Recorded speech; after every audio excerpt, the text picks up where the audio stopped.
Dubai में palm Jumeirah की construction का काम तेजी से चल रहा था। ये दुनिया का सबसे बड़ा और सबसे पहला पाम ट्री शेप का आइलैंड होने जा रहा था, जिस पर पूरी दुनिया की नजरें टिकी हुई थी। 5 स्क्वायर किलोमीटर के एरिया पर फैला हुआ ये इंजीनियरिंग का एक ऐसा प्रोजेक्ट था जिसको हिस्ट्री में हमेशा याद रखा जाएगा।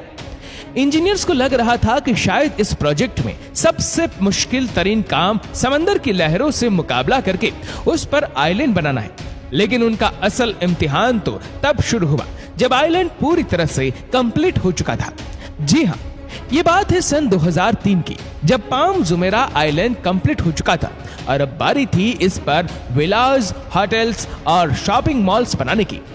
तभी ये नोटिस किया गया कि ये आइलैंड धीरे धीरे वापस समंदर में डूब रहा है। यानी अगर खाली आइलैंड ही समंदर का मुकाबला नहीं कर पा रहा था, तो जब इस पर हजारों बिल्डिंग बनाई जाएंगी तो फिर इस पर इसका क्या हाल होगा, ये इमेजिन करना किसी के लिए भी मुश्किल नहीं है। 3 सालों की अथाक मेहनत और अरबों डॉलर सबको पानी में डूबते हुए नजर आ रहे थे। इस मसले को लेकर आइलैंड पर कंस्ट्रक्शन के काम को रोकना पड़ गया, क्योंकि ना सिर्फ ये बहुत खतरनाक मामला था, बल्कि ये दुबई के शेख की इज्जत का भी सवाल था। अरेबियन गल्फ में हजारों किलोमीटर तक फैला ये है इंजीनियरिंग हिस्ट्री का एक ऐसा मेगा प्रोजेक्ट जो दुनिया ने पहले कभी नहीं देखा था। पाम जुमेरा इतना बड़ा है कि इसकी असली शक्ल सिर्फ आसमान से ही देखी जा सकती है।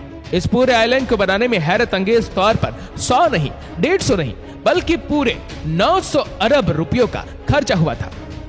ये आइलैंड ना सिर्फ दुबई में बल्कि पूरी दुनिया में अपने बड़े बड़े विलास, लग्जरी होटल्स, बीच क्लब्स और यहाँ से दिखने वाले दिलकश नजारों की वजह से मशहूर है। सिर्फ रेत और पत्थर से बनाए गए इस आइलैंड को ना सिर्फ समंदरी तूफान से बल्कि अर्थक्वेक और सुनामी से भी खतरा रहता है, लेकिन फिर भी 18 सालों से ये आइलैंड सिटी अरेबियन गल्फ में फक्र से खड़ी है, जो कि इसको बनाने वाले इंजीनियर्स और वर्कर के खून पसीने की मेहनत का नतीजा है। ये नामुमकिन प्रोजेक्ट को इंजीनियर्स ने किस मुश्किल से गुजरकर मुमकिन बनाया, उनको किन किन मुश्किलों का सामना करना पड़ा और कैसे उन मुश्किलात का सॉल्यूशन निकाला गया, ये सब आप जान सकेंगे आज की इस वीडियो में। Challenge number 1। ये बात है सन 2001 की, जब दुबई पहले ही बुर्ज अल अरब बनाकर वेस्टर्न टूरिज्म अपनी तरफ अट्रैक्ट कर बैठा था। दुबई के बीचेस काफी ज्यादा फेमस होने लगे थे और बात यहां तक पहुंच चुकी थी कि अब दुबई के पास बीचेस की जगह कम पड़ने लगी थी। दुबई की कोस्ट लाइन जो सिर्फ 75 किलोमीटर में फैली हुई थी, उसको अब बढ़ाने का वक्त आ चुका था। उस वक्त के क्राउन प्रिंस शेख मोहम्मद बिन रशीद अल मक्तूम दुबई के समंदर में एक ऐसा आइलैंड बनाना चाहते थे जिससे दुबई को बीचेस के लिए एक्स्ट्रा कोस्ट लाइन मिल सकेगी। इस आइलैंड का डिजाइन बनाने के लिए उन्होंने अपने खास लोग लगा दिए। सुल्तान अहमद बिन सुलैम, जिनको इस टास्क पर लगाया गया था, उन्होंने शेख को एक सर्कुलर शेप आइलैंड का डिजाइन पेश किया। इस सर्कुलर शेप आइलैंड से दुबई को 7 किलोमीटर की एक्स्ट्रा कोस्ट लाइन मिल रही थी, लेकिन ये काफी नहीं थी। शेख ने यह डिजाइन फौरन रिजेक्ट कर दिया, क्योंकि उनको 7 नहीं बल्कि 75 किलोमीटर की एक्स्ट्रा कोस्ट लाइन चाहिए थी। इस बार शेख ने खुद डिजाइन बनाने का फैसला किया। शुरू में तो कोई डिजाइन समझ नहीं आ रहा था, लेकिन फिर शेख एक ऐसा डिजाइन मैदान में लेकर आए जो कुछ और नहीं बल्कि एक पाम ट्री की शेप थी। हैरत अंगेज तौर पर इस डिजाइन से दुबई की कोस्ट लाइन में 56 किलोमीटर का इजाफा हो रहा था, यानी दुबई की करंट कोस्ट लाइन का 80%। कागज पर डिजाइन तो बन चुका था, लेकिन मसला ये था कि आज से पहले किसी ने भी इस शेप का इतना बड़ा आइलैंड नहीं बनाया था। Challenge number 2।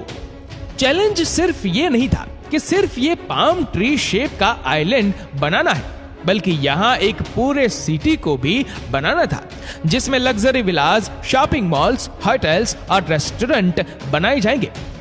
जब इंजीनियरिंग एक्सपर्ट से मशवरा लिया गया तो उनका मानना था कि इस आइलैंड को बनाने का सबसे आसान तरीका यह है कि इसको कंक्रीट और स्टील से बनाया जाए, लेकिन दुबई के क्राउन प्रिंस कुछ और ही चाहती थी।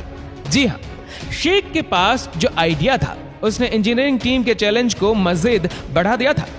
वह चाहते थे कि आइलैंड को पूरी तरह से नेचुरल मटेरियल से बनाया जाए, यानी ये आइलैंड रेत और पत्थरों से बनाया जाना था।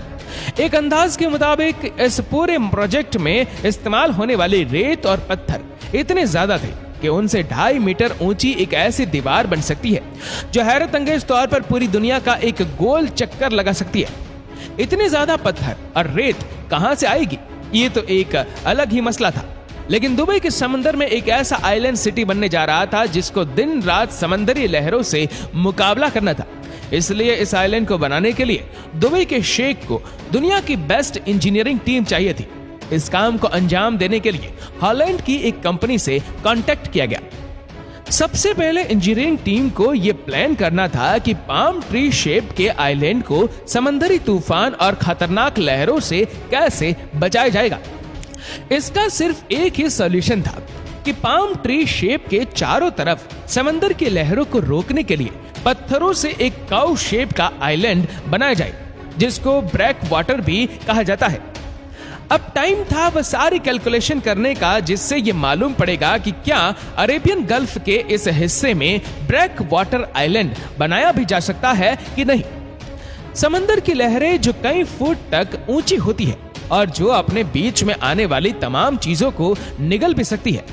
कैलकुलेशन से मालूम पड़ा कि अरेबियन गल्फ इस प्रोजेक्ट के लिए बिल्कुल परफेक्ट है, क्योंकि गल्फ के एंट्री पॉइंट पर तमाम लहरें अपनी पावर कम कर लेती है। लेकिन तूफान का खतरा अभी भी बाकी था जो इस आइलैंड सिटी को टफ टाइम दे सकता था। इंजीनियर की अभी फाइनल कैलकुलेशन चल ही रही थी कि उन पर एक ऐसा पहाड़ तोड़ दिया गया जिससे मुकाबला करना बहुत ही ज्यादा मुश्किल था। Challenge number 3। वह मुसीबत ये थी कि दुबई के शेख ने इंजीनियरिंग टीम को रिसर्च पर ज्यादा टाइम जाया करने से मना करके जल्द से जल्द कंस्ट्रक्शन का काम स्टार्ट करने का हुक्म दिया। नॉर्मली इस किस्म के मेगा प्रोजेक्ट को बनाने में 15 साल लगते, लेकिन शेख ने इस पूरे आइलैंड और इस पर बनाई जाने वाली सिटी के लिए सिर्फ और सिर्फ 5 साल रखे थे। ये टारगेट मिलते ही इंजीनियरिंग टीम को तो जैसे हवा ही निकल गई थी। एक तरफ इनकी रिसर्च कंप्लीट नहीं हुई थी और दूसरी तरफ उनको ये पूरा प्रोजेक्ट सिर्फ 5 सालों में कंप्लीट करना था, जिसमें 2.5 साल आइलैंड बनाने के थे और बाकी के 2.5 साल आइलैंड पर बिल्डिंग्स बनाने के। बगैर टाइम जाया किए 2001 में आइलैंड की आउटर वॉल यानी ब्रेक वाटर की कंस्ट्रक्शन का काम स्टार्ट कर दिया गया, ये जानते हुए कि फाइनल कैलकुलेशंस करना बाकी था और एक छोटी सी भी गलती एक बहुत बड़ी आफत को दावत दे सकती है। अभी इंजीनियरिंग टीम को कुछ समझ आया ही था कि एक खौफनाक हादसा हो गया। सितंबर 2001 में 9/11 के दिन एक हादसा हुआ और जिसकी वजह से पूरी दुनिया को तो जैसे सांप ही सूंघ गया था। लोगों ने डर के मारे ट्रेवल करना ही छोड़ दिया था, खास तौर पे वेकेशन के लिए, और इसमें सबसे ज्यादा नुकसान दुबई का हो रहा था। महीनों की रिसर्च और अभी तक जो लाखों डॉलर इस पर खर्च हो चुके थे उसका कोई फ्यूचर नजर नहीं आ रहा था। इस प्रोजेक्ट पर काम करने वाले 1200 फॉरेन इंजीनियर को दुबई में खतरा होने लगा और उन्होंने वापस हॉलैंड रवाना होने का प्लान बना लिया।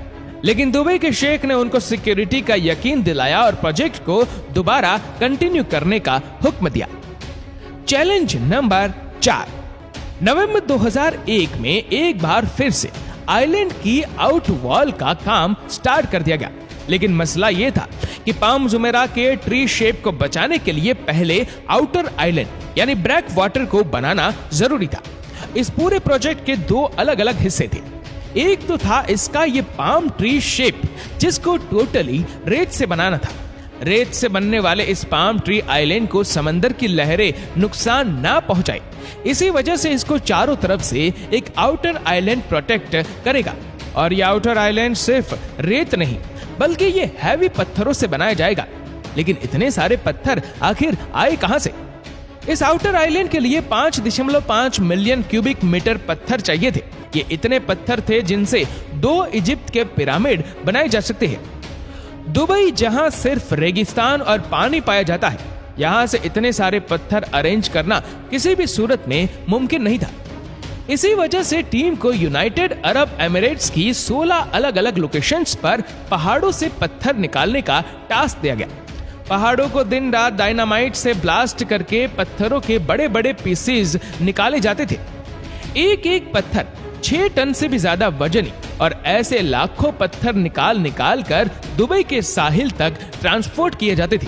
और यहाँ से आगे आइलैंड साइड तक इन पत्थरों का सफर बड़ी बड़ी शिफ्ट में होता था। हैरत अंगेज तौर पर सिर्फ एक दिन में 40,000 टन पत्थर आइलैंड साइड तक पहुंचाए जाते थे। ये टोटल 217 बोइंग 747 जहाज के वजन के बराबर बनता है। दिन गुजरते गए और आउटर आइलैंड आहिस्ता आहिस्ता अपनी शक्ल दिखाने लगा, लेकिन क्या ये इतना मजबूत था भी कि नहीं? जिन पत्थरों को समंदर में डालकर यह आउटर आइलैंड बनाया जा रहा था, उनमें से अगर एक भी पत्थर सही पोजीशन में नहीं रखा गया तो आइलैंड किसी भी वक्त तबाही का निशाना बन सकता है। ये चेक करने के लिए डाइवर्स 30 मीटर पानी के नीचे जाते थे और हर एक पत्थर की पोजीशन चेक करके बाहर बैठी टीम को ओके का सिग्नल देती थी। पाम जुमेरा का ट्री, जिसको सिर्फ रेत से बनाया जाना था, इस आइलैंड में लगने वाली रेत का वजन 13 लाख टन से भी ज्यादा था। यहाँ वह रेत इस्तेमाल नहीं हो सकती थी जो दुबई के रेगिस्तान में पाई जाती है।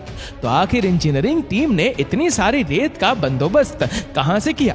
और जब आइलैंड पूरी तरह से कंप्लीट होने के बाद वापस समंदर में डूबने लगा, तो आखिर इस मुसीबत से निकलने के लिए इंजीनियर्स को किस हद तक जाना पड़ा, ये सब आप जान सकेंगे इस वीडियो के पार्ट नंबर 2 में। उम्मीद करते हैं कि वीडियो आपको पसंद आई होगी। आपको ये वीडियो कैसे लगी नीचे कमेंट करके जरूर बताएगा, और अगर आपको वीडियो अच्छा लगा हो तो इस वीडियो को लाइक करेगा, शेयर करेगा ज्यादा से ज्यादा लोगों तक, और ऐसी ही और भी रोचक जानकारियों के लिए सब्सक्राइब करें हमारे यूट्यूब चैनल को और फेसबुक पर फॉलो करें हमारे पेज को। धन्यवाद।